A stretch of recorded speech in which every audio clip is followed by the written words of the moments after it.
The World of RPGs, Episode 17, Singapore. Welcome to The World of RPGs, a podcast in which we travel around the globe and learn about the local role-playing game scenes. I'm your host Mo Bots, and in Episode 17 we're going to Singapore. So in personal news, I was at some conferences in Germany this September, but I talk about the gaming related part of them in a bonus episode. I have another idea for a bonus episode, which I will do before the next bigger regular episode, which will be number 19. For now, we are at 17, and also I'm almost finished with 18. These are kind of shorter ones. And they're really fun to do to relax from the big ones, because the Germany one, episode 15, almost broke my back. Speaking of Germany, I also met one of my interviewees in Berlin and purchased a copy of the game Freude schöner Götterfunken when I was there. Almost as important is that I finally got a new laptop, and that makes writing and editing this podcast so much easier. Believe me, the last two episodes on the old computer that would sometimes just turn off out of spite was a real hassle. But on to this one. Singapore is an island in Southeast Asia just off the coast of the Malayan Peninsula and has a population of just under 6 million people.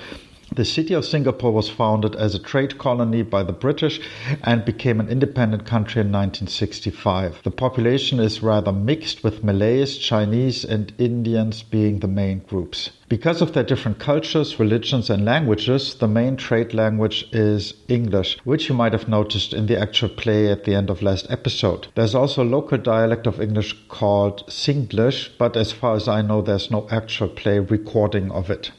I've never been to Singapore myself, but after this episode I really want to go someday. In the following interviews you will hear that it was still recorded with the old computer, and the sound quality of me and some of my interviewees is not that great. Unfortunately, I couldn't change that in post-production. Also, I had a cold during some of the talks, so my voice will sound a bit rough at times. Since the actual play group from the teaser is not active anymore, let us start with a researcher who's writing her PhD thesis on role-playing in Singapore. So my name is Kelin Wee. I'm an anthropologist. I'm working on a PhD in play cultures in tabletop role-playing game communities in Singapore. I got into TTRPGs maybe in 2018 when some of my friends and I got together to play some D&D. And I found it really interesting because I come from a qualitative researcher background. I was a sociologist. I was also an English lit major. And what I liked about it was the co-creation of stories, right? But not necessarily between people who thought of themselves as actors or performers or storytellers, but as players. And I felt that made it really open to folks who wouldn't ordinarily think of themselves as creative. But they were doing these really creative things, like they were improvising, they were doing voices, they were making art and so on. And I found that to be super interesting, like that people have an opportunity to tell a story together seemed really appealing to me. So I got into it then, and then it was in 2020 that I began my research project on it. And how do you conduct your research project? So I spent 3 years in Singapore. What we do in anthropology is we do ethnography, which means that our method is participant observation, where we don't just interview people, but we actually do the things that they're doing as well. So I play a lot of games. I think I played like 800 games or something like that over 2 or 3 years. And I was trying to play different ranges, different types of games, I guess, between different communities.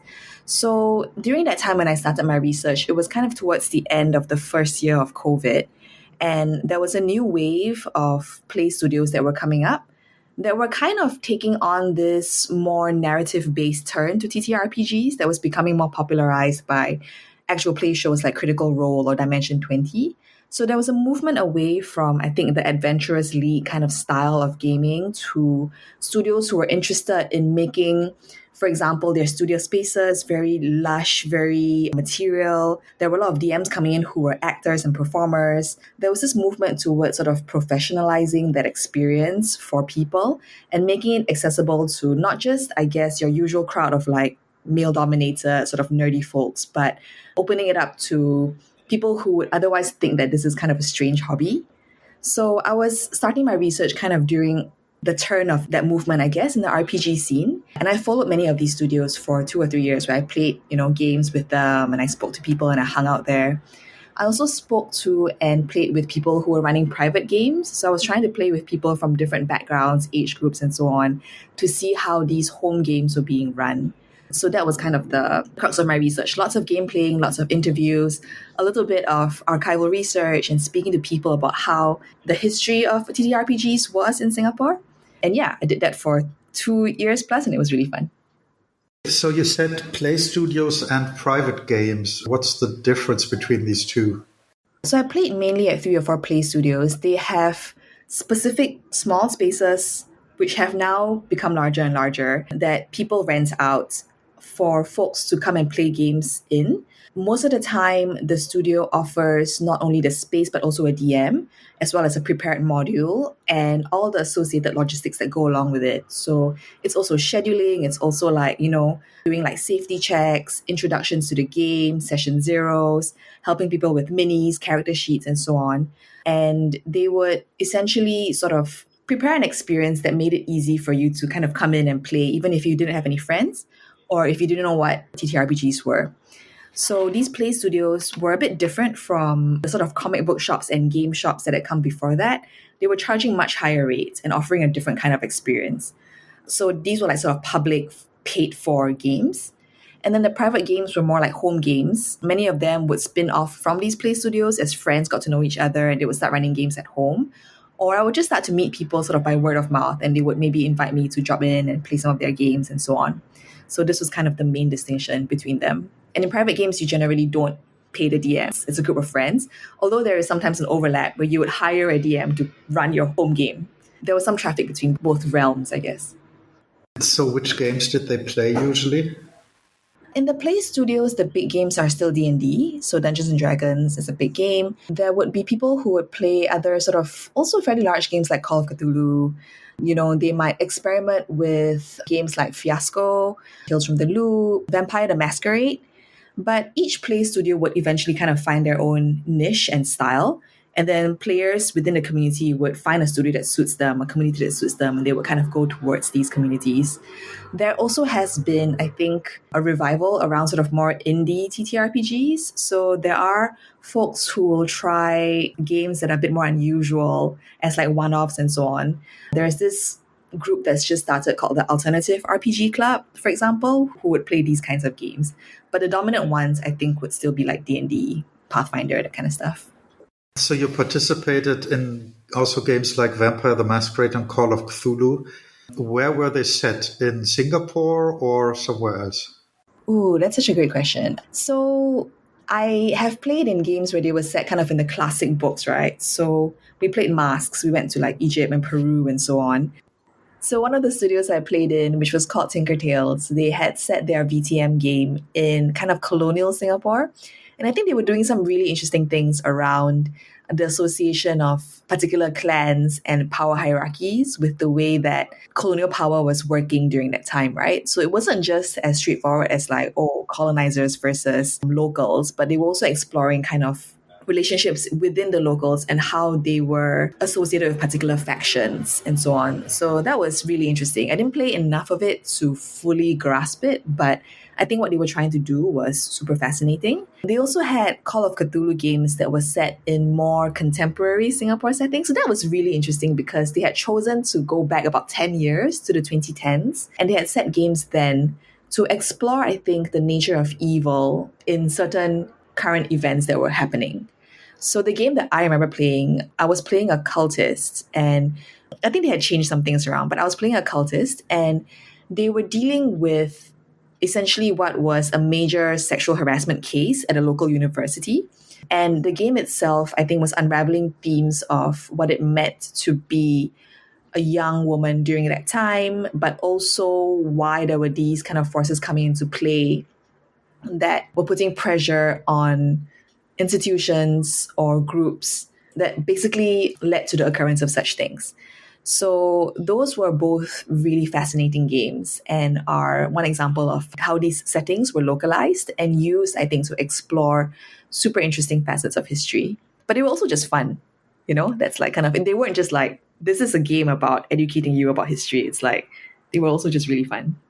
You're in the UK now, so have you played any rounds there?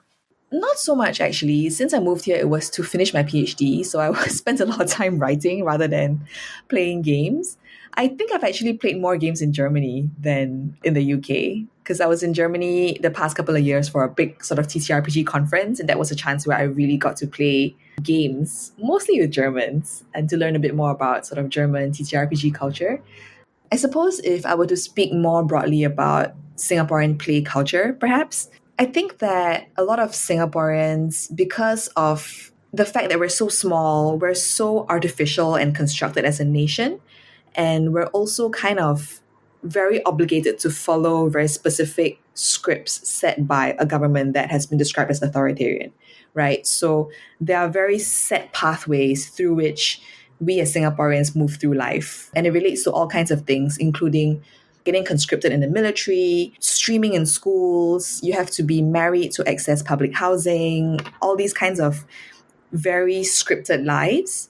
And I think what I find interesting is that these requirements or these obligations are reflected in the way that we play.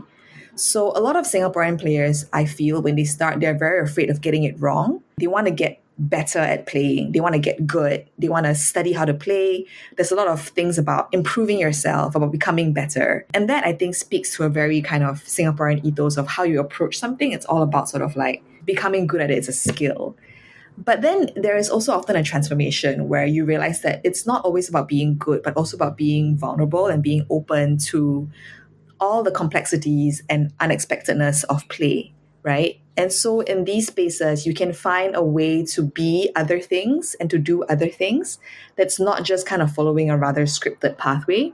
I find that development really nice and also really interesting and also very contextual to how we grew up and where we grew up. And on your website, you have some articles also about gaming. Can you maybe give an overview of what kind of topics you focus on there? Yeah, the stuff that I've written, one of them focuses on a particular kind of play studio, and it talks about this idea of a canon. So that's one of the big things about TTRPGs, right? You do this huge thing for 2 or 3 hours, everyone's talking at once, and at the end you have to decide what happened. And everyone might have a different memory and tell a different story, but often there are a set of notes or a set of things that did occur that we can all agree this was the canon, right? We went to this place, we bought this thing, we fought this monster, we won, whatever it is. What I found really cool about this particular community was that they were very flexible about alternative canons. So they kind of call it like soft canon. So they would play a series of games set in the same world, and contradictory things would happen in the same world because of the structure of their game. But they were very happy to reconcile that or to make sense of it as a community. So it wasn't about being right, it was about feeling right. It was about, oh, I feel like, okay, this worked for you. Or maybe in this interaction, this part of my history didn't happen. Or if we're role playing on the Discord, we're meeting across worlds in a way like alternative worlds, but it's okay. It doesn't have to be real or canon or strictly kind of written down in that way. And I found that style of play like just different, I think, from the way that we normally play TTRPGs. And they had done it through all kinds of really interesting means. So it wasn't just playing the game in real life, but it was also playing through Discord. It was also through exchanging gifts that would travel across time and space. So like people would talk about something, then they would make it in real life, then they would give it away. So it was just a really cool kind of example of how a community comes together to make an imagined world that I think was a bit different. One of my papers deals with that. I'm currently writing a paper on friendship because a lot of work, at least in anthropology, focuses on families, for example. So in this part, it talks about how in TTRPGs, because there's a mixture of like this project-like aspect to it, but it's also a mixture of the hangout, and that helps create friendships because you can kind of decide, you know, as you play a game, are we going to be friends? And the game itself is a way of testing that, right? Like, do we play well together? And so for the group of people that I was working with, who were mostly kind of in their late 20s, sort of between marriage and after school, where they're sort of in this open area where they're trying to find themselves and trying to find new communities, that was important for them to mix and to figure out whether or not you would be friends with each other. Yeah, so I guess some of the things I've been working on have been looking at the Southeast Asian indie TTRPG scene more broadly, as well as kind of thinking about where I guess Asia lies in broader scholarship around games and TTRPGs. Okay, I was wondering now, you said Southeast Asia, but a large community in Singapore is Chinese, which I would say is East Asian. So how are the relationships there to other communities? Like, do you have more connections to, I don't know, gaming in Malaysia or to mainland China? How does that work? Yeah, I think that's a really interesting question. I don't know if Singaporean Chinese gamers would necessarily associate themselves with China or East Asia. I think it's quite a fraught topic because, I mean, Singapore as a nation, we're like, what, 50, 60 years old, right? And there's so much has occurred in our short history that has made it both a part of Southeast Asia, many of us would say we are Southeast Asian, but also separate from it in a really interesting kind of way. So I do think that sometimes when people are creating kind of Asian versions of D&D games, for example, like the cultural touchstones are still like Japan and China, right? Because they have these very established genres of like xianxia, wuxia, manga, and so on. But the Southeast Asian sort of cultural genre is something that is not as developed because probably there's not the same amount of money that goes into kind of the cultural industries in Hong Kong and in China and in Japan and so on. And so there is a really interesting tension, I think, where sometimes games do look towards outside of Southeast Asia for their cultural reference. It seems to be harder to look towards Southeast Asia for a cultural reference. And I think there are a lot of reasons for this, but yeah, I think the fact that we just have not yet established a Southeast Asian genre or canon is a big part of it. On your website, you also have an own game you wrote. Can you maybe say a bit about that one? Yeah, I had made this game called Move Quietly in 10 Things, and it is a game that's set sort of in a climate collapse future, sort of vaguely in Singapore. And I think my impetus behind the game was that having played all these TTRPGs, I wanted to make a game that even people who don't normally play it could play it. So it was like GM-less. The book itself tells you you can read it and play it. And my goal was because RPGs are such talking focused games, they're also very social, right? And often I would notice that there were people who maybe more shy or would fall by the wayside socially who wouldn't have the same impact on the world and in telling the story than those who are more confident. So in making that game, I was trying to incorporate different layers of communicating that would allow players who may not speak up as much to also play the same way. And basically to have it be something that anybody could play. Like the barrier of entry was to be as low as possible.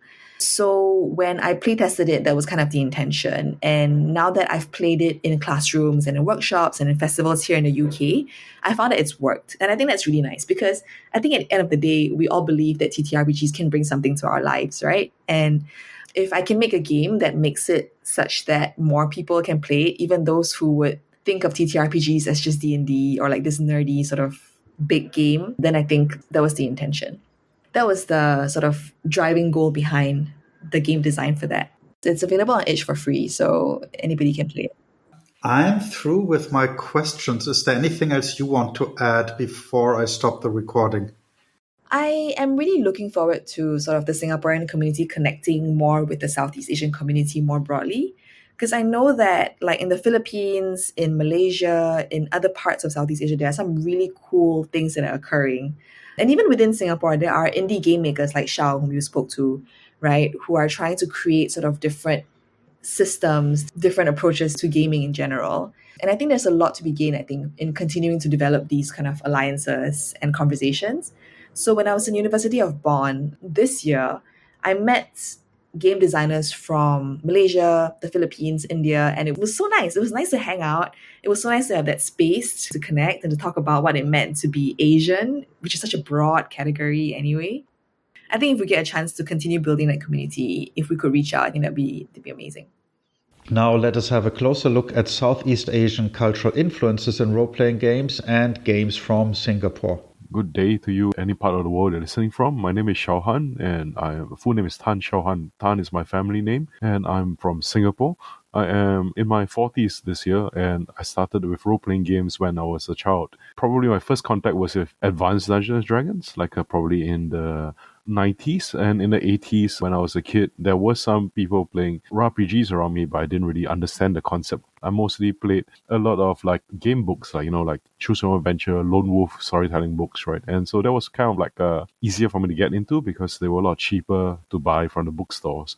But like role playing games, I started when I was in my equivalent of like, guess like junior high school, like a secondary one. So I was 12 or 13 at the time, and there were some seniors in school. If we did well for examinations, the schools would give us a couple of sessions off where we would just be doing our own thing. So I guess the wealthier kids, they'll bring in like BattleTech, they'll bring in D&D, and they'll bring in that, and we'll change the classrooms into kind of like gaming rooms if like for a couple of weeks, right? And I didn't have a lot of friends who had those books myself, so it's kind of like I always looked at them in a very like, oh, this is like treasure. It's like, there's all this kind of like RPG books, and I would ask to browse and read them.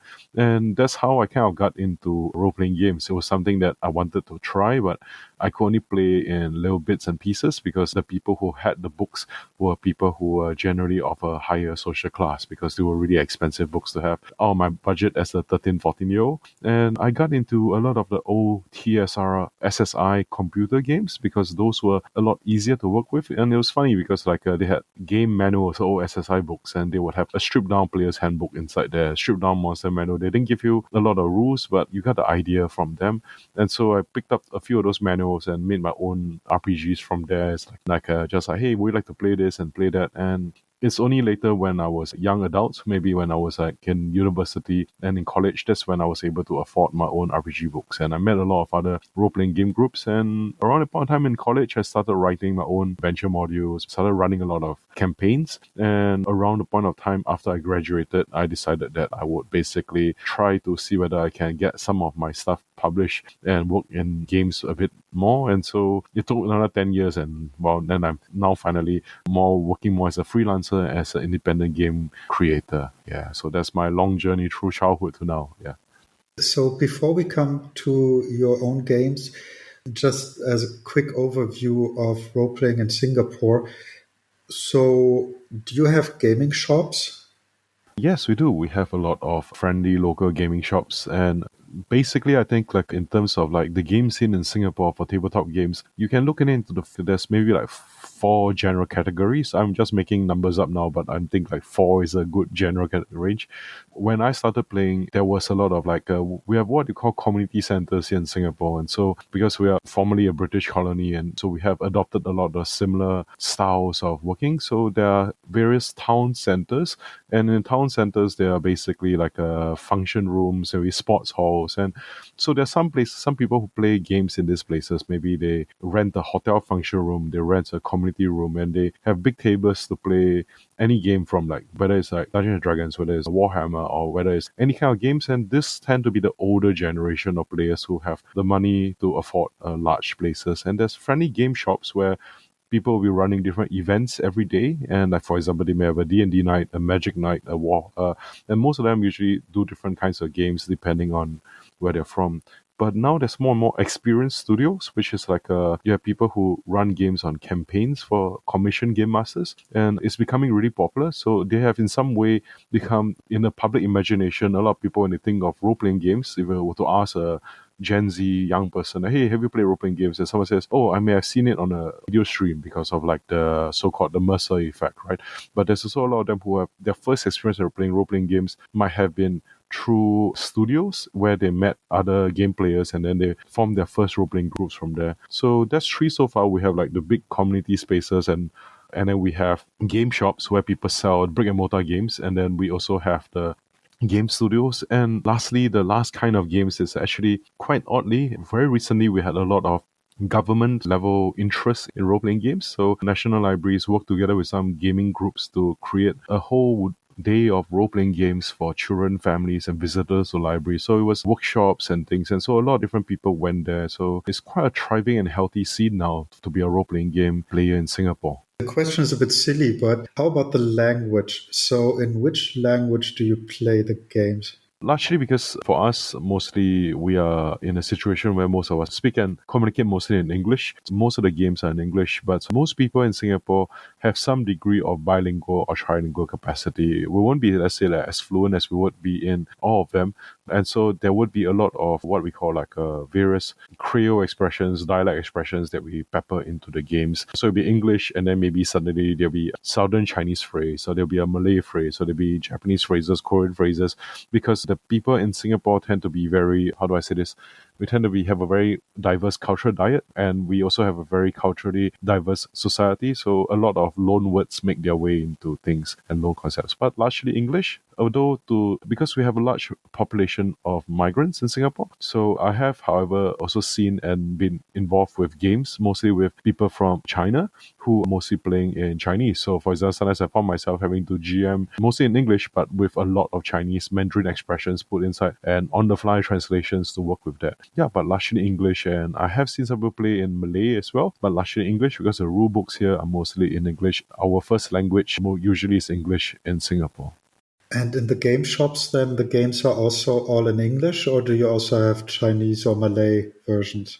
Games are mostly in English, especially if it's, let's say, international games. Like, let's say, like if you have SKUs, like talking minutes from the US, especially things like Hasbro, Wizards of the Coast, their books are all in English. And there was also like this recent situation, I think, in Japan, where a lot of my Japanese friends are saying like it's getting hard for them to find translations because I think there was some change in policy of localizations for Hasbro, right? So they're still waiting for some for translations of things, right? In Singapore, because we consume English language media, so we just collect whatever is in English. There are some shops in Singapore which are pushing for more local games by local designers, but even those games largely are in English with some degree of Chinese or Malay kind of like language. But I'll say it's like overwhelmingly English is pretty much the thing.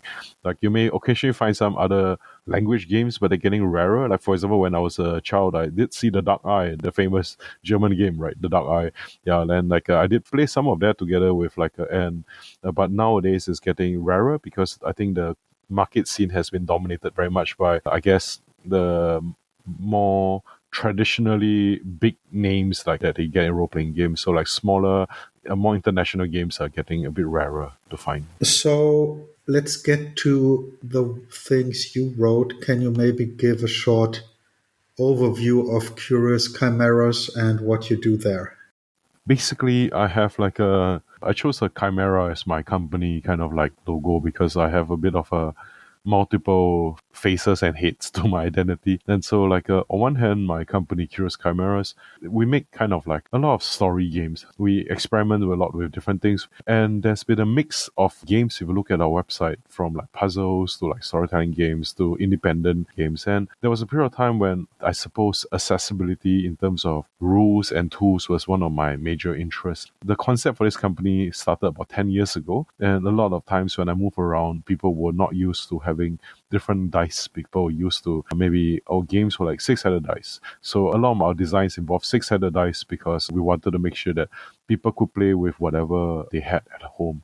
But of course, the market has now changed because we're in a bit of a renaissance for role-playing games. So the tools, different kinds of dice, different kinds of systems, different kinds of cards become a bit more familiar to people. So my recent work in Curious Chimeras is kind of like moving towards maybe working with maybe more advanced kind of like use of different tools, different dice, different systems. And personally speaking, my other phase where I'm not with Curious Chimeras is I'm also freelance under my own name. So as to kind of like I guess my long-term strategy is to build up a bit of a reputation, and so kind of like have my company be associated with me only after I've done that, so that I don't basically place a lot of burden on my company for myself or vice versa. So under my own name, I freelance for Paizo, for Pathfinder 2.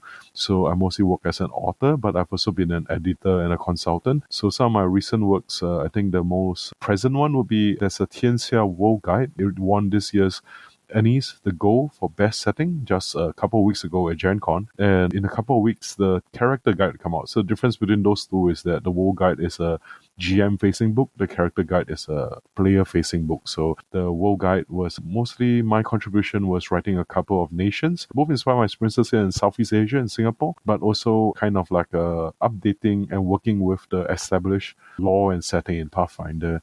And so other things I've done for Pathfinder is I work as an editor and writer for some of the adventure paths, which is for common play. And I also wrote something on for the Impossible Lands, which is another book that is also a world book. So a lot of my work for Paizo has been world building. It's because my personal background is I work in cultural anthropology, so I guess some of that goes into my game work. Then other things I work for have been Pelgrane Press, for the for Delta Green, and I've also kind of worked for, I think, Renegade. Yeah, quite a few games for Renegade, which I think there's a G.I. Joe book that's coming out soon. I'm not sure whether I can talk about it, but yeah, there's a G.I. Joe book that I worked on, and also some other books, some of the IPs by Renegade. So I think that's mostly my kind of like my freelance life, and also some work for Blades in the Dark as well, and some things for Evil Hat. So a lot of it has been, I've been kind of like involved in different game systems, but I think like my own interests currently have been very much in both the Pathfinder system as well as a bit of the Blades in the Dark, the PBTA systems as well. So I kind of move between these two, but I really do like to try a lot of different things. I think my current favorite game that I've made under Curious Cameras is a game called Shrine, which is based on this game called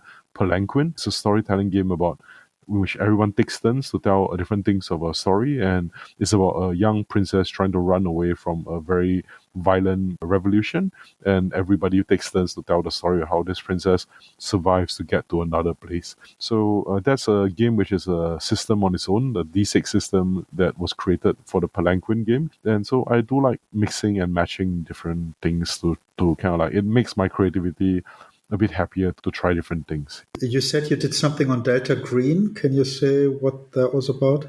So it's this one. Pelgrane Press, The Broadest Connections, is a game that's linked to Delta Green. It's a Delta Green scenario. And so for this one, I was not a writer, but I was a cultural consultant and editor, because part of the game takes place in parts of Asia, I think in Vietnam and Hong Kong. And so I was asked to take a look at things to see whether there was anything that needed to be careful about, or to basically what things kept true to the things that they were supposed to be. And because it works with the Cthulhu mythos, the Cthulhu mythos has a lot of things inside there which are usually a lot of legacy material that was often basically could lead to a lot of like misunderstandings or problems. And so my job was also in a way to take a look at that and to see whether there was anything that we needed to be careful about with the Cthulhu mythos. Could you maybe give an example of some material in any game, doesn't have to be Delta Green, where you saw some problem and how it was presented? So I guess in Delta Green, so this is not really with Pelgrane Press's work, but I guess it's more of a legacy issue with, let's say, the Cthulhu mythos. So you look at this one, the Kuan Yin, right? It's a group of people that basically is a Cthulhu cult in China, etc. So for me, I'm a Buddhist, and so Kuan Yin is also a name of a bodhisattva in Buddhism as well. So it's actually, and in a lot of places in East Asia, Kuan Yin is seen as a female and a woman, whereas in other places it's seen as a man, right? But like in Asia, especially East Asia and Southeast Asia, in Tibet, Kuan Yin is seen as a kind of a mother goddess. So you look at this Kuan Yin over in the old fandoms for Cthulhu mythos, right? It's considered to be this basically a kind of like a sorceress group that comes out of China that basically, I think, not sure whether they worship Hestor alone or maybe Nyarlathotep as well, but there's a lot of emphasis there on basically, I guess I wouldn't, like people will be quick to say Orientalism. I think Orientalism is one thing, but I think the other issue is because the name is so close, and I guess in the 1900s that really didn't matter that much because the readers of the book were not assumed to be, I guess, like Buddhist devotees. But now in the 21st century, definitely if you were to make a global product, then that's something that you have to consider, if just for very pragmatic reasons of audience reception. And of course, beyond that, ideologically as well, is also the idea of, I guess, who is the work for. I guess a big part of the Cthulhu mythos is because it's based on a bit of like making the alien and the unusual scary, but we're also living in a world where there's so many different readers and players that what is alien to one person might not be so alien to another. So that sense of uncanniness, the sense of horror may be hard to evoke with the older tropes if we were living in H.P. Lovecraft's time, I guess. And another thing about Delta Green, I think, is because I think this is a issue that I have with Delta Green is I grew up in the last bits of the Cold War, so it's like, and we are very used to having American military presence here in Singapore, and we were British based for a very long period of time. And so part of the thing about the power fantasy, I think, of basically all the games that's created by either Americans or created by American adjacent kind of societies is, I think, the basically because like the kind of like the technological thriller of basically having covert operations and doing secret actions, everything. On one hand, I get a power fantasy because it's a kind of a Cold War power fantasy. Is I know the spy, the assassinations. But for me, another thing that I was looking into as a Southeast Asian is also, for me, is very conscious of the fact that in many times in let's say American media, my countrymen, my ancestors would be essentially the either supporting people or antagonists basically in a lot of these stories, right? And Delta Green basically, since a large part of it is that the whole thing is about tension, is about human governments versus the unknown. But human governments is imagined in a very American-centric, very American military, American espionage system. And what's very cool to basically imagine that when I'm playing a game, at the same time when you are looking at it from a critical, creative perspective, there are some parts that you have to be very conscious of to not basically, I guess, unconsciously or subconsciously push for basically a very pro-imperialist agenda if you're not careful about things here. So for the work, that's some of the things that I brought my lens to. So not just in terms of culture, but also in terms of, I guess, politics and history. So for people to think about. So this one is for the 4 Delta Green, for Pelgrim Prince's product. I'm planning to read Delta Green for the first time soon. I haven't had time to read it yet. That was why I was interested in it. I have a lot of friends in Singapore who seem to be interested in Delta Green. It has some degree of like popular interest, and in the Annies, I think one of the adventures won an adventure award as well. So I think more people will be coming in to try Delta Green out soon as well. On the Curious Chimeras website, there's a store with a couple of role-playing games. Maybe you can talk about a couple of those. I mean, we might not have the time to talk about all of them, but maybe to just pick your favorite ones. I think one that I'd like to talk about is this one called Swordfarer. This is role-playing game called Firelights, which is done by Fari Games, and I think the system, the engine, it basically uses D6s and deck of playing cards. And so what happened is that it is under the Creative Commons, the Firelights game system. So the original game Firelights by Fari Games was actually a kind of basically a bit of a explore world, and it's a journaling solo game. And so I basically ran with that and did Swordfarer as a solo Chinese martial arts kind of like a game, as well with some Buddhist and Taoist influences. So the game tends towards more melancholia. So it's kind of like you are wandering alone in a very large world, and there's a lot of people with places in society, but you are, for some reason, you've either rejected that, or you are moving around your own, or you are basically cast out. And so very much is there to evoke and create the feelings of, I guess, genres of fiction that's common in East Asia, of this like a wandering warrior kind of stories. And very much also because like it has a lot of random tables, a lot of prompts, and basically using D6s as well as cards, you kind of generate a kind of a narrative that you can use art or writing to basically fill in. So that's why I say when it's kind of a story journal prompting game, but it's not so much of a journaling game. If you don't like the journal, you can just use it to basically think and, okay, this is what it feels like, this is what it goes by. And I also designed it as a sort of a GMing tool as well for other systems, because one of the big things that I hear about from friends and family is like people saying, hey, I really like to do a Chinese or East Asian style D&D game or Chinese style, but the tropes and the themes aren't really there, and the feelings aren't really there, because D&D has its own kind of like cultural setting, its own world. And so this was also created not just for players to play by themselves, but also maybe for aspiring writers, aspiring game masters to basically have a bit of a structure to work with. And lastly, the game also uses a kind of a 4-act system, because in East Asian poetry and in East Asian storytelling, there's often a 4-act structure rather than the Joseph Campbell's and the 3-act structure kind of like style. So I basically put it inside there, so it's as much a writing tool, writing aid, as it is a game tool. And so it's a bit more of my experimental works, because I took an established product, turn the system into something to achieve a different artistic vision and to help people with different kind of things they need. So that's my game Swordfarer. I wrote it last year, and basically I've been selling it, and mostly people who seem to have fun with it have been people who have been more introspective in nature, as well as game masters. So that's one of my games. Another one of my games that I like to talk about is this game called Mere Gods.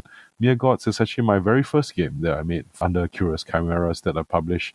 Now it's a kind of like, I guess it's because I'm on a podcast, it does feel a bit embarrassing, but it's something which I had originally planned as part of a larger, like a game setting. So I kind of wrote it before the pandemic, and I had this big grandiose plans to make like an entire world setting. And it's many ways, it's all like just now we're talking about Delta Green and like what kind of issues I have, right? So it's a little bit of a reverse scenario for that, in which in this game is Mere Gods. The protagonists of the game are people who travel for work inside a kind of a fantasy, medieval, Southeast Asian setting. And they come back from work and they find that their hometown has been placed under some kind of a occupation, a kind of a siege. They haven't done anything to anyone and they haven't done anything hostile. They're not very rich. They're not really very important. And they're trying to figure out why other people have it out for them. And the context of me creating this was because in Southeast Asia, there's very young nations after the post-colonial period. There was a lot of foreign interventions. There's a lot of wars, and especially with things on like, let's say, like when the US was conducting the war on terror, they were hunting for terrorists across different parts of the world. And there were situations I was imagining what happened if people wondering why are there people taking military actions in this area of the where there's nothing happening, why are people being dragged away? And so part of it was basically my response to that, to kind of create a story about people in a village basically trying to find out why people are conducting military violence on them. But it's kind of like filtered through supernatural stories. So there's gods, there's spirits, there's demons, rather than, of course, guns and military people, because I wanted to use, I guess, some degree of mythology to also kind of like make an allegory. And I think the other thing about Mere Gods is that originally I had this big idea to also explore the history of Southeast Asia with it, because in Southeast Asia, like a classic Southeast Asia, we have a lot of rival warring kingdoms that basically fight each other. And so I wanted to use this to what happens if you are a small country that's caught between two big countries. They are often fighting. And I think part of that is also my experiences as a Singaporean, because we are a small country often held up as a bit of a buffer state between places, but often kind of like basically right now, even in, let's say, in politics, with China, US basically has a lot of like tensions with Singapore as well. It's like, so Singapore has to like juggle multiple sides, and so it's a country that's used to diplomacy and very frightened of war. So it's something which I put a bit of my anxieties into as well. Yeah. So I guess that's two of the games I'd like to talk about. My very first game and my most recent game. Yeah. In the future, I might be doing more adaptations, as in not adaptation, I may be doing more licensed work, because if you notice, like my website, my first few games I created have been more based on our own systems. We make our own systems, and recently I have been trying to work with, let's say, like Firelights for Swordfarer. But after having some experience with external systems, I might think about working with, let's say, like working in licenses of like other game systems to basically maybe get access to a wider market. Because from my own small perspective as an independent business person, I do notice that it is a lot harder for me to sell original game systems and ideas to people. So I don't really think that we're compromising creativity, because I think gaming systems are like languages and coding languages and programming languages. You use them to achieve different artistic visions. So I'm interested in pursuing that in the near future. Is there anything you want to add before we stop the recording?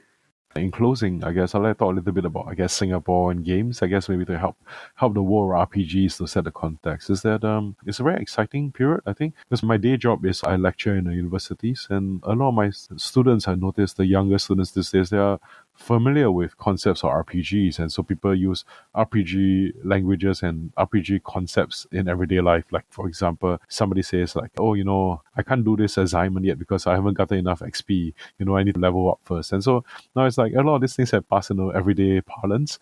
And among classes, I teach a storytelling class, and where I tell students that, hey, I work on RPGs as my medium, and then like oh, I'm very excited. They may not have played the games I work on, but they see it as a valid cultural expression form, as much as like if I said, hey, I'm a musician or I'm an actor, I work in RPGs, and people are like, oh, that's cool. Yeah. And I may not know what exactly it is, but that's cool, man. So like I do feel like in terms of our market, because I think for me as my 40s, like I've always during the last 10 years, a lot of people have been telling me, when I was a bit of like the RPG nerd in my friend groups, and so I was like always pushing to play RPGs, and like a lot of my friends moved to other games, like playing MMOs, playing other games, and I was still kind of like stuck with my pencil and paper and dice and kind of like doing it like by myself, sometimes among my community. And now I'm very happy because it doesn't feel so lonely or so tiring anymore, because it's like so many people doing it. And one of the big fears we had was, RPGs would disappear, analog gaming would disappear because digital gaming would take over. But there is no real distinction between that because people are playing on virtual tabletops across countries. And while the experience is different on a virtual tabletop as compared to in person, I think all of these are valid forms of play and expression. And so I guess in Singapore, we do have a lot of people playing games, and I'm very happy to see families playing together.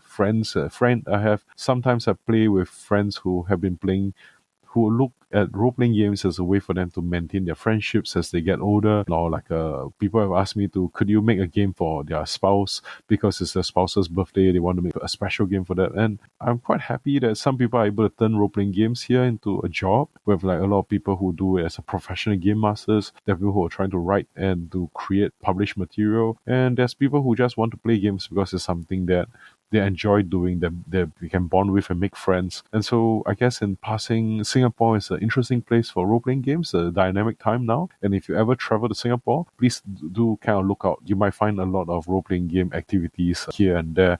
Caddy had mentioned the gaming studio Tinker Tales, so let's hear about studio games and Malay culture in gaming in particular. My name is Sufian. I am from Singapore. Ethnically, I'm Malay. I'm currently studying to be an actor in a theatre school in uni right now. So that's what I'm doing currently. Something to share with you about how I got into RPG is my love of games. I think so when growing up, I played RuneScape. I think so. When I was young, I played a lot of those kind of games. And now when I got older with adult money, I tried to find a community where I can play that kind of role-playing games, but in real life. So I just got into a friend of mine that owns a studio, and he was the storyteller for us. And from then on, I kind of became a storyteller myself. Yeah. And what kind of games do you play? I started off with Dungeons and Dragons and then moved on to Vampire the Masquerade. Currently, I'm playing more Pathfinder as well as Thirsty Sword Lesbians. Something that I'm playing right now. So Dungeons and Dragons and Pathfinder, they obviously take place in imagined world, but Vampire the Masquerade plays in the real world, or like a version of it. So when you played Vampire, where was it set? In Singapore or somewhere else? When I was playing Vampire the Masquerade, specifically in the studio itself, Tinker Tales Studio, they run a server system. So there's the New York server, which is based on New York. There is the Vienna server, which deals based on the people from Vienna. And I've mainly played in the Singapore server, the Singapore stories, 1900s onwards. That's the timeline, and it's a version of it. Yeah. The major events that kind of curtail the Singaporean experience or history from World War One, World War Two, the Red Scare, it all kind of have a vampire or what we call the kindred kind of influence. Kindred politics and world politics are almost assimilated. I think so that was what they tried to achieve. Okay, and so you played the classical clans, or did you use Kindred of the East, so the East Asian version of Vampire? So I was actually an NPC. The character that I created for that chronicle for Vampire the Masquerade is using the Kindred of the East. It's a Kuei Jin, the version of it. So I was playing an NPC for the storyline itself. Because the rest of the players are actually the classical 13 clans, but I am as an NPC coming in and out of different games. Through my politicking and maneuvering, I play along with it. With a storyteller that I work with, yeah. That's interesting to mix the two lines. Yeah. So you said you're working with a play studio. Can you maybe say a bit more about how that works and what you do there? So in the studio, it's Tinker Tales Studio. It's a good friend of mine who runs it as well. Two of them, Nicholas Chan and Melu. Both of them good friends of mine. I've known Nicholas for close to 14 years since A-levels. So he's a good friend of mine, and he was the one who roped me in, and he was the one who I had the first experience of playing Dungeons and Dragons back in 2018, at the cusp of COVID. And then from then on, when COVID hit, I had this hunger to play and consume tabletop role-playing games media, seeing actual play and reading up on the other books like Fate, Kids on Brooms and Bikes, for example, like other systems, and I want to like experience those and make my own spin on creating a world, because Tinker Tales kind of gave me a chance to create my own world. Through D&D, I created a world, a part of their West Marches style kind of world. And there is a group of DMs that we have, which have their own pockets of worlds in this like shared world collectively. So that when something happens in, for example, land A, it kind of affects land B and affects the tables that are played in land B. And the tables that play in, for example, land B itself can jump to land A. And then the DM kind of changes from time to time. You're not stuck with like one DM throughout the entire campaign. That the entire campaign is wherever you want to go as the player or as the group. Yeah. And what kind of world do you then play there, or which setting do you have, I mean? So for me, I created this world called Huro Federasi. Since I, as someone who's identified as ethnically Malay, part of this archipelago or Nusantara of like Singapore, Malaysia, Indonesia, Brunei, the islands itself, like I want to bring my own culture and stories that I grew up with.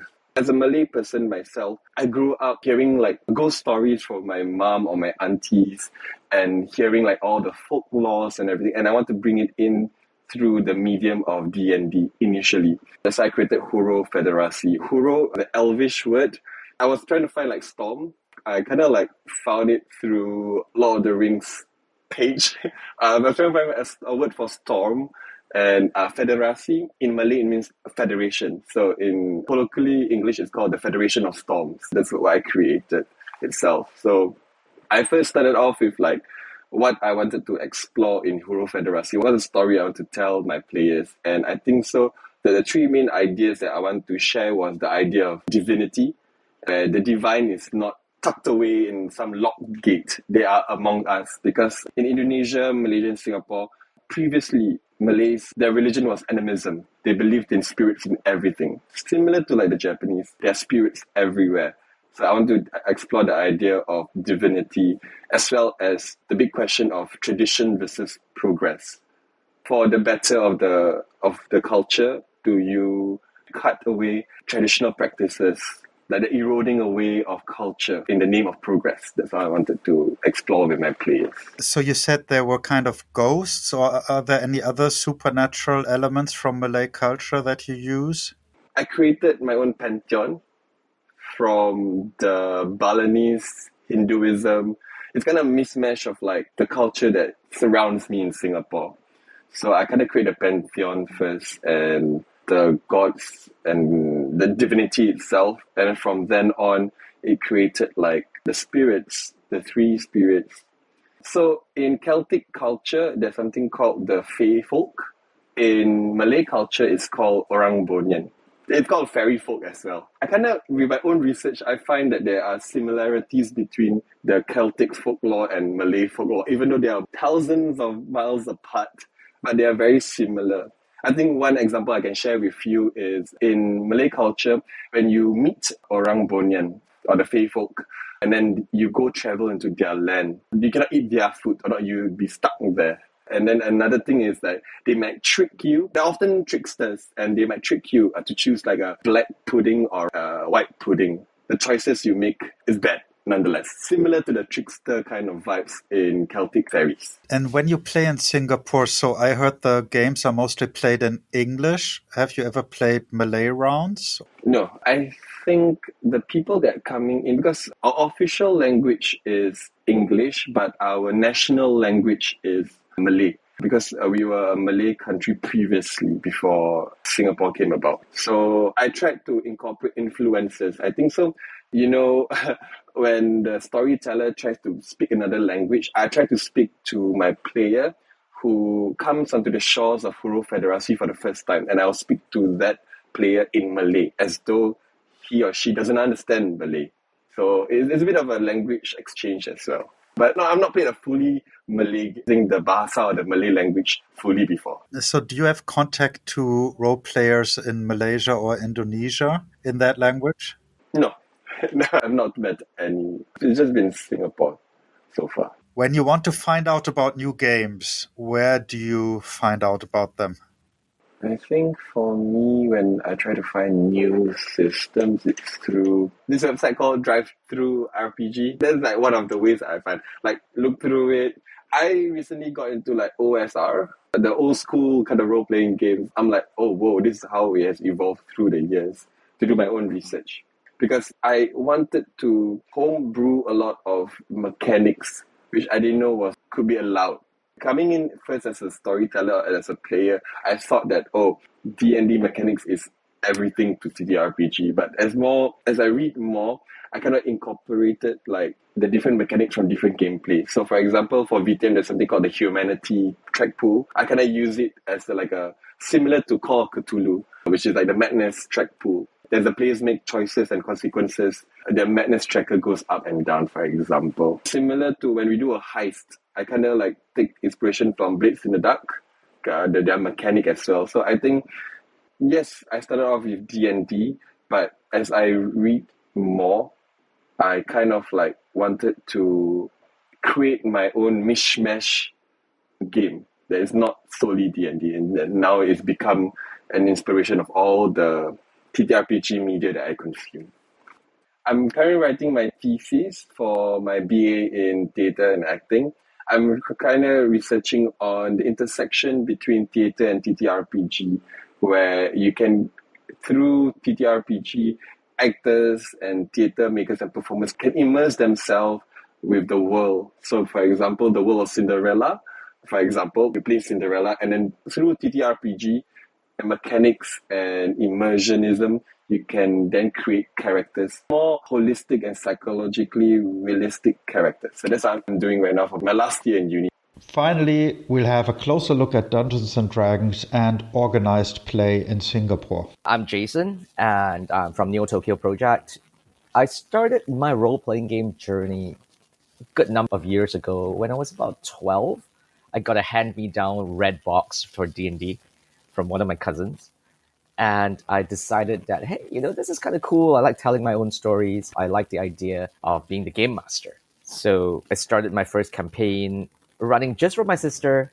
It wasn't a great campaign to start with. I was very new. I was making things up as I went along. And time passed. Oh, it's been more than 20 years. I've never looked back. And which games do you play now?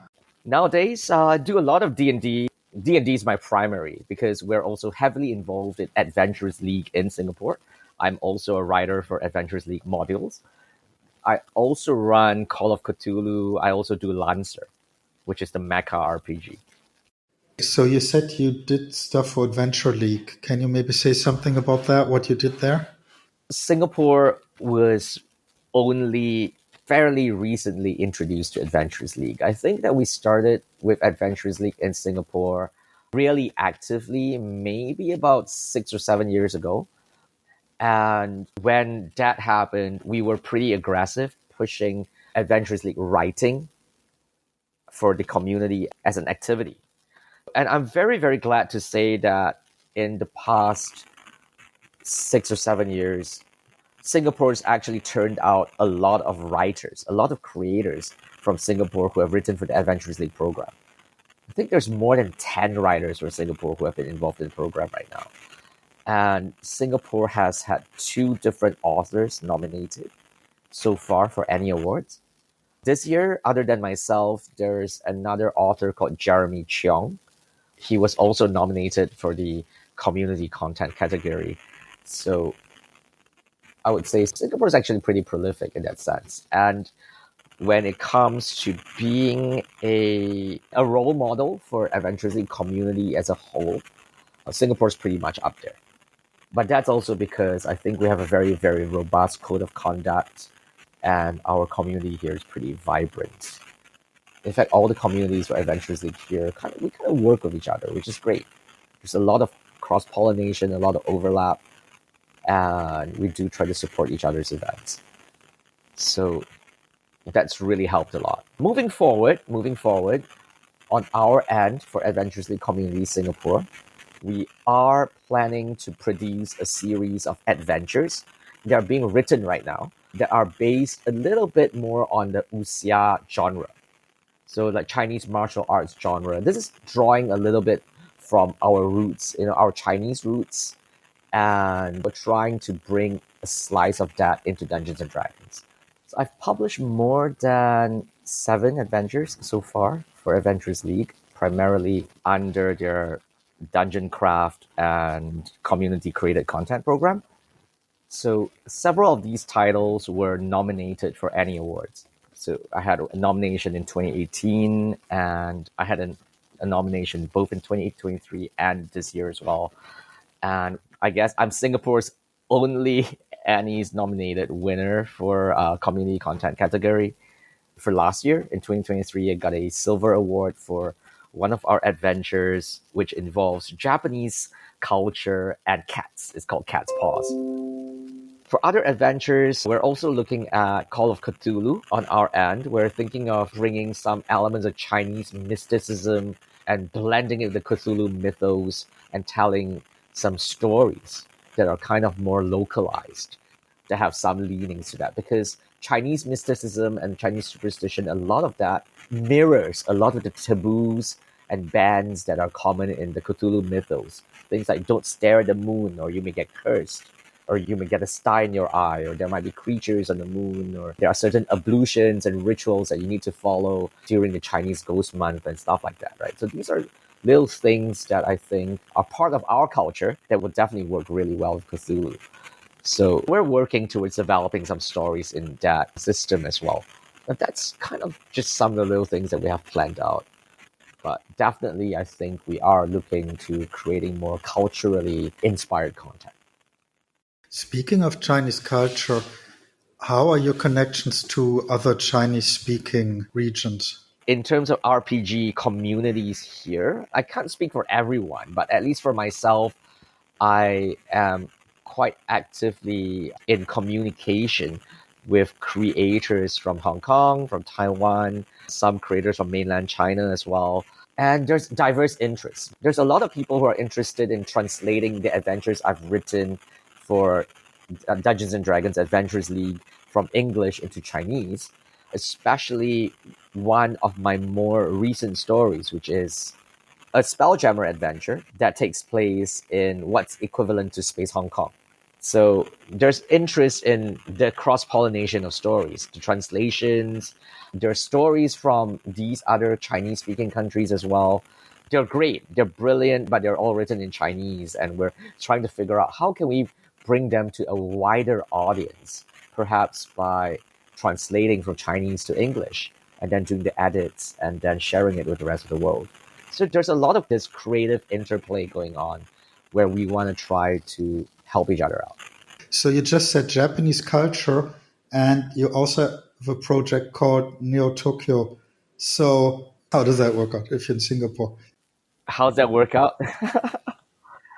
Okay, so I started out as a pop culture influencer. So in Singapore, Japanese pop culture is a really big thing. Anime, cosplay, gaming, manga. These are really, really popular here.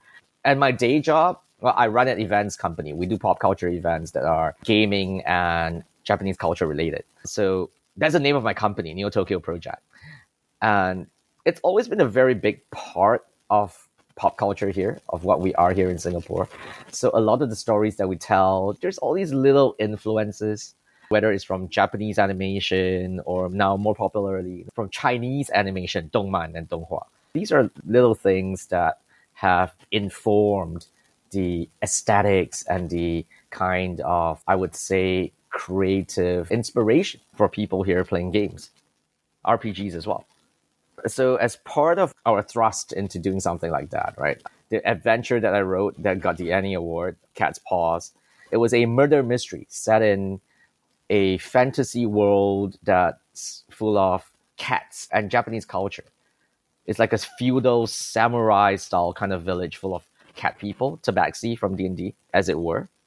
And the characters are thrust mysteriously into this world they're accused of a crime and they have to find a way to clear their names and to break out and find out who the culprits are. Unlike cats, as they say, they don't have 9 lives. They're going to need to solve the mystery before their heads are the ones on the chopping block. And that's part of the fun of it. And very fortunately, my Japanese language teacher was our cultural consultant for that. So we worked very closely with her to make sure that Japanese culture was represented in a respectful way. And can you maybe say something more about the Neo Tokyo project? What kind of things you do there, especially in regards to role-playing games? So Neo Tokyo Project is an events company. We run pop culture events here in Singapore. Our flagship is an event in May every year called Dojin Market. And as part of this convention, we also host role-playing games and RPG Day Singapore, which is one of the major RPG events here in our country. At the event, we run maybe about 16 tables of D&D.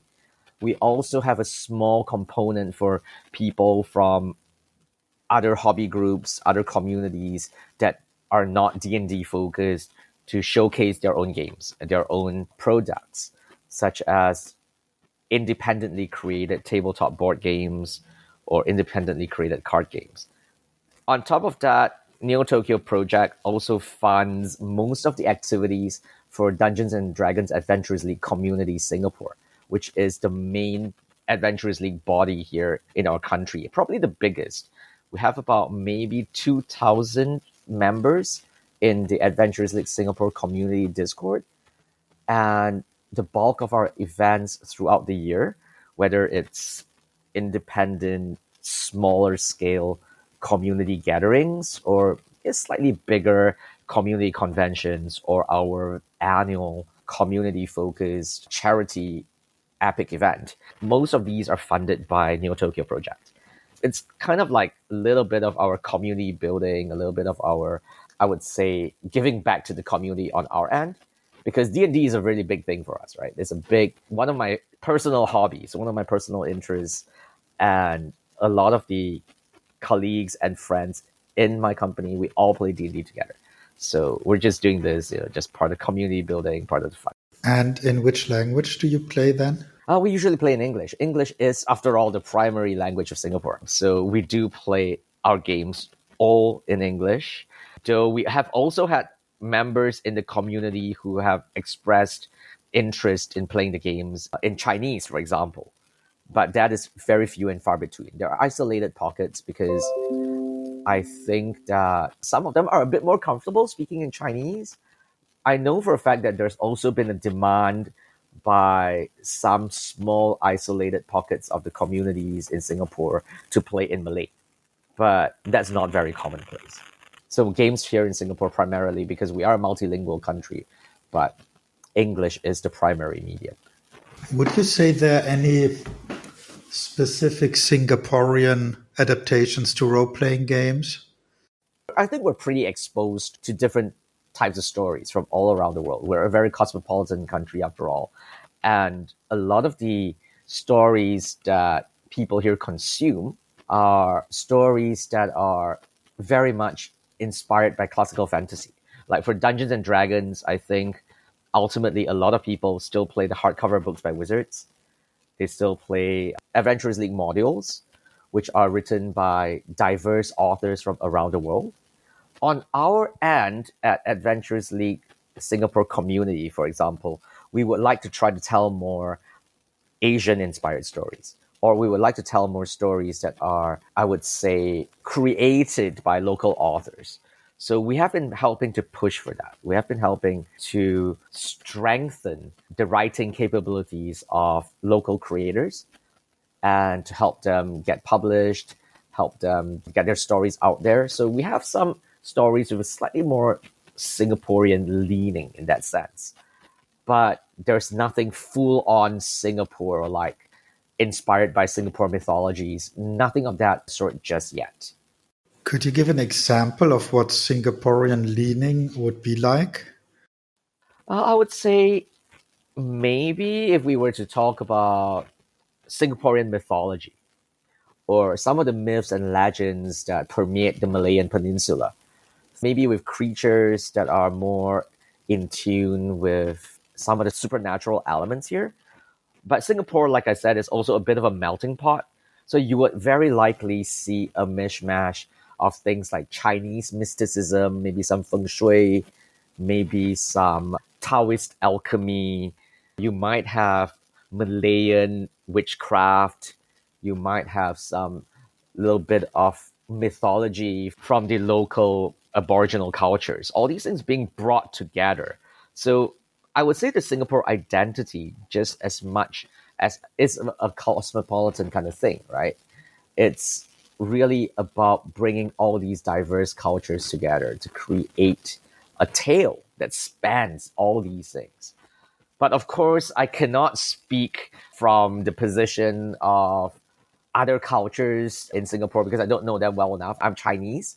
So I think that most of the understanding that I have of the mythologies, the mysticism, the folklore, and all that, these are still very Chinese oriented. So it might not be the most accurate to say that, to tell a story that may have more leanings that are related to Malay or Indonesian folklore or Southeast Asian stories that are more localized. There's some challenge there. And I think that this is a challenge that for people like us who are in Singapore, which is very cosmopolitan, which is very, very global, with many cultures made out of many migrants, that we need to kind of grapple with. But that is also part of the fun, right? Because everyone who plays at the table, if we have a very diverse group of players at the table, everyone can bring their own take or inject a little bit of their own culture, infuse that into the story, and make for a better experience. Speaking of the table, that's a good segue to what I wanted to ask next. Where do people actually play? It's interesting because in Singapore, before the pandemic, before the COVID happened, a lot of D&D games and tabletop games in general, a lot of it was focused around stores in Singapore. So a lot of people would play at local game stores, hobby stores. Before the pandemic, Adventures League Singapore community, for example, we had a network of about 7 stores in Singapore that we worked with. So our community was pretty robust. There was a demand for games every day of the week. So we worked with about 7 different stores on and off to make sure that there were enough players and game masters playing their game, running their little campaigns or their other adventures, just hanging out. But after the pandemic, I think a lot of people began to realize that they could play among themselves. They could play online. They didn't need for their hobby activities to revolve strictly around stores. So a lot of people have started playing in their own little groups and communities. Like nowadays, for example, my usual play group, we just play in the office, where we have all our terrain, all our miniatures, all our streaming equipment. Basically, we are much better equipped than a typical store. We just play here in the office. A lot of players have also, I think, discovered that because now they have more permanent play groups, they feel more comfortable playing in safe spaces of their own choosing. So they're not required to go to stores anymore. There's also been a culture of people moving away from retail game stores, which is where typically a lot of gameplay used to be, to more private studio settings. So just like our studio, just like a couple other studios in Singapore, I think there are about maybe 3 or 4 studios actively running RPG games. Most people have gone for the more exclusive studio experience. They feel a lot more comfortable in these places, which are definitely better equipped than a typical retail store. The game masters are more professional. It's a safer space in that sense. And basically players get, whatever they pay for, right? They get a better experience, a more premium experience. You just said they're more professional. How would you, if you want to employ a professional game master, how would you figure out that they're professional? I think that's definitely a very interesting question here, because traditionally, I think a lot of people are under the impression that, hey, RPG games should be free. It should be about people having fun together, right? Someone just has to undertake the role of the game master. All the rest of people get to play. But I would say there's this imbalance in the sense of the distribution of responsibility as well as the distribution of resources, in that a lot of the responsibility and a lot of the cost to run RPG games for entertainment of your friends, for example, is borne by the game master. The game master is usually the one buying the books, buying the miniatures, building the terrain, putting in the effort. And I think that with professional game masters, in the sense, what happens is that people are paying to help these game masters recover that cost. And at the same time, you're paying for a more premium experience, because the assumption here is if you're paying a certain amount of money, you expect a certain level of quality. Say, for example, on my end, I charge about $25 per person to play a 4-hour D&D game in the studio with me. And with the experience, it comes with a more customizable approach to the game. The players are treated like stars. They get a better, more immersive experience with the terrain, with the miniatures. We have lights, we have smoke machines, we have ambient music, we have sound effects. I'm trained professionally as a performer as well, so sometimes, they get the funny voices. They get the role-playing experience. I guess that's kind of what sets the typical, more professional experience apart from something that's a little bit more homegrown, something that's a little bit more kitchen table D&D. But that's not to say that there's anything wrong with it. It's really down to the players and the group as a whole to decide, how they want to play or how many stops they want to pull out. There's no right or wrong way to play. It's what makes you happy. That's what matters the most. In our case, I think I would say that monetizing the experience and putting just that paywall does help to keep the experience a little bit more exclusive. And players do tend to appreciate the fact that they get a more holistic experience in that sense. So thank you for listening to episode 17 of The World of RPGs. The intro music was Battle of the Dragons by Thomas Mutziu, and the logo is by Ayberk Karakash. A special thank goes out to all my interviews from Singapore that helped bring this together. As always, you can find links to everyone I interviewed with the website, the games, the game studios, and more in the show notes. Please follow and like this podcast on your player of choice or the social media you follow. I'm currently just doing this for fun, and there's no monetization on my side, but the podcast is slowly but surely getting some traction through people just like you. For example, one of my interviewees was recommended to me by a listener. For the next episode, we stay in Asia and take a look at another island which shares a language with Singapore. 就是竖起来，他说：“不可以，不可以，把它还给我。”你看到那个哥布林在你讲话的时候，他正准备要把羊背到身上，然后贝利亚小小声说：“不行不行，这个城市里的人不知道为什么比外面的人还要更野蛮，太恐怖了，我没有办法移我的山羊。”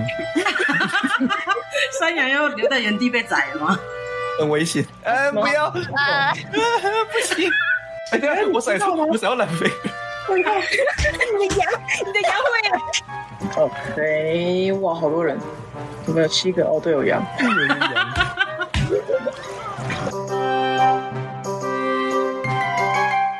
我有钱，你可以，我可以雇佣你当我的向导。然后他就掏出了30个金币，他全身的财富露白，大哥！